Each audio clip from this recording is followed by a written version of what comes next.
കഴിഞ്ഞ വർഷം എറണാകുളം റൂറൽ ജില്ലയിൽ മയക്കുമരുന്നുമായി ബന്ധപ്പെട്ട് പോലീസ് രജിസ്റ്റർ ചെയ്തത് 3908 കേസുകൾ. ഇതുമായി ബന്ധപ്പെട്ട് 4138 പേരെ അറസ്റ്റ് ചെയ്തു. 603 കിലോഗ്രാം കഞ്ചാവാണ് പിടികൂടിയത്.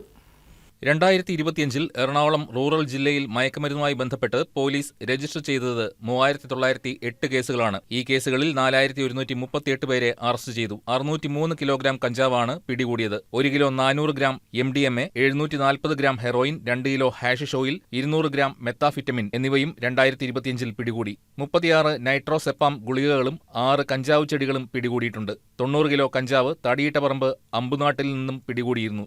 3 മുർഷിദാബാദ് സ്വദേശികൾ നമ്പർ പ്ലേറ്റ് മാറ്റിയ ആഡംബര കാറിൽ കടത്തുകയായിരുന്നു കഞ്ചാവ്. കാറിൽ കടത്തുകയായിരുന്ന 44 കിലോ കഞ്ചാവ് കാലടിയിൽ നിന്നും, 37 കിലോ കഞ്ചാവ് അയ്യമ്പുഴയിൽ നിന്നും, 25 കിലോ ആലുവയിൽ നിന്നും റൂറൽ ജില്ലാ പോലീസ് മേധാവി M. ഹേമലതയുടെ നേതൃത്വത്തിൽ പോലീസ് പിടികൂടി. തീവണ്ടിയിൽ നിന്നും ആളൊഴിഞ്ഞ സ്ഥലത്തേക്ക് കഞ്ചാവ് വലിച്ചെറിഞ്ഞ് അവിടെ നിന്നും കൊണ്ടുപോകുന്ന സംഘത്തെ നെടുവന്നൂരിൽ നിന്നും കസ്റ്റഡിയിലെടുത്തിരുന്നു.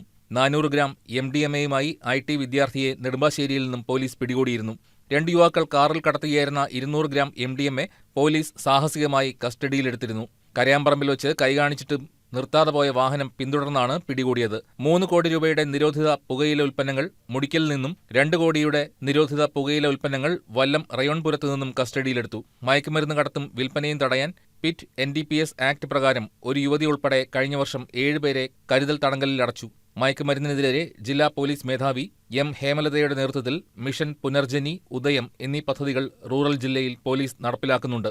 News desk KCV news.